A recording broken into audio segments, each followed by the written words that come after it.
Saudara, daya beli warga Indonesia yang lemah sepertinya tidak terjadi secara merata. Iya, Badan Pusat Statistik atau BPS baru saja merilis data terbaru yang menggambarkan masih banyak warga Indonesia doyan traveling di dalam maupun luar negeri. Selengkapnya dalam Cuanomics.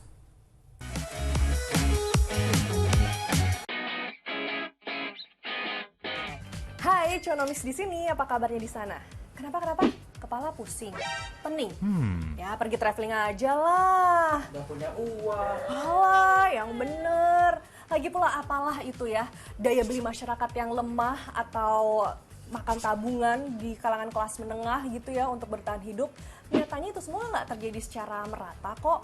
Karena nih kalau yang namanya udah urusan traveling ya, itu warga plus 62 nyatanya selalu bisa aja mengusahakannya. Buktinya nih ya, data dari BPS mencatat kalau warga Indonesia yang hobi jalan-jalan itu semakin banyak gitu ya. Bisa kita lihat datanya dari bulan Juli 2024 tuh ya. Jumlah wisatawan atau jumlah perjalanan wisatawan Nusantara atau warga Indonesia yang hobi jalan-jalan di dalam negeri nih ya, jumlahnya itu mencapai 77,24 juta perjalanan. Nah, kalau kita bandingkan dengan bulan Juli 2023, nah jumlah itu tuh sudah meningkat sekitar 4,83%. Nah, terus total perjalanan wisatawan Nusantara di tahun 2023 itu mencapai 839 juta perjalanan ya. Dengan periode Januari hingga Juli 2023 mencapai sekitar 507 juta perjalanan. Kalau kita bandingkan nih ya dengan bulan Januari hingga Juli di tahun 2024, itu jumlah perjalanan wisatawan Nusantaranya sudah mencapai sekitar 598 juta perjalanan. Itu tandanya memang ada peningkatan sebesar 18%. Terus tujuan mana sih yang paling jadi favorit wisatawan domestik? Ya kebanyakan sih memang di Pulau Jawa ya. Dan yang menjadi juara satunya adalah Jawa Timur. Ayo, siapa yang suka jalan-jalannya ke Jawa Timur? Itu memang menjadi destinasi wisata favorit ya ternyata. Tapi nih ya, gak hanya di dalam negeri, ternyata banyak juga warga Indonesia yang suka jalan-jalan ke luar negeri. Atau kita sebut sebagai wisatawan nasional. Nah, sejak Januari hingga Juli 2024, jumlah perjalanan wisatawan nasional itu sudah mencapai 5,3 juta perjalanan. Kalau kita bandingkan nih ya, di periode yang sama di tahun 2023, itu juga memang ada peningkatan sebesar 22%. Jadi bisa kelihatan ya, kalau misalnya jumlah perjalanan wisatawan nasional di sepanjang tahun 2023 itu kan tembus 7,5 juta perjalanan. Dengan periode Januari hingga Juli 2023 mencapai hanya 4,3 juta perjalanan. Sementara nih ya, di Januari hingga bulan Juli 2024 itu jumlah perjalanan wisatawan nasional sudah tembus 5,3 juta perjalanan. Itu pun belum ditambah dengan data nanti dari bulan Agustus hingga Desember 2024. Berarti kan memang tandanya akan ada penambahan lagi gitu ya. Padahal nih ya, di sisi lain daya beli masyarakat Indonesia tuh sekarang sebenarnya lagi mulai melemah gitu. Itu bisa kita lihat lah dari gejalanya, yaitu ada jutaan kelas menengah yang turun kasta.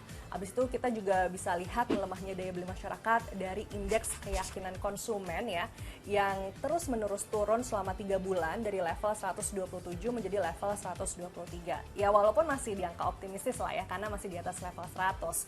Tapi ya tetap aja gitu, faktanya di sekitar kita memang lagi ada daya beli masyarakat yang melemah. Dan lucunya nih ya, ada fakta lain yang mencengangkan bahwa di bulan Juni 2024 itu ada Gen Z dan juga generasi milenial, itu tertulis di data bahwa kedua generasi ini yang paling banyak nunggak pay letter hingga 990 miliar rupiah. Nah lo, buat apa aja ya pay letternya? Apa jangan-jangan buat liburan juga?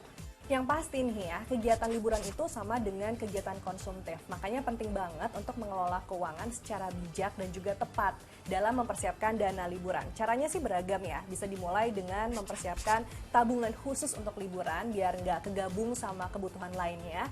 Terus kita bisa menyisihkan 10% dari gaji kita ke tabungan khusus liburan itu. Terus cara lainnya bisa juga dengan investasi. Misalnya kita investasi logam mulia emas atau bisa juga reksadana. Ya pokoknya nih ya, yang paling penting lagi adalah jangan maksain dana liburan itu diambil dari uang tabungan kamu satu-satunya. Atau malah maksain ngambil dari dana darurat. Atau nih ya, yang lebih parah lagi, jangan sampai kamu dana liburannya diambil dari utang yang berlebih yang kamu sendiri tuh juga nggak tahu gimana cara bayarnya. Jangan ya dek, jangan. Ya masa iya sih kita pergi liburan, pulang-pulang malah ngegembel. Yang ada nanti bukannya refreshing, malah jadinya pusing. Duh, kok jadi pusing ya ingat isi dompet dan juga kerjaan. Apakah ini pertandanya aku harus liburan juga? Ya udah deh, kalau gitu pastiin juga ya. Jangan lupa like and share konten ini. Sampai jumpa, liburan dulu.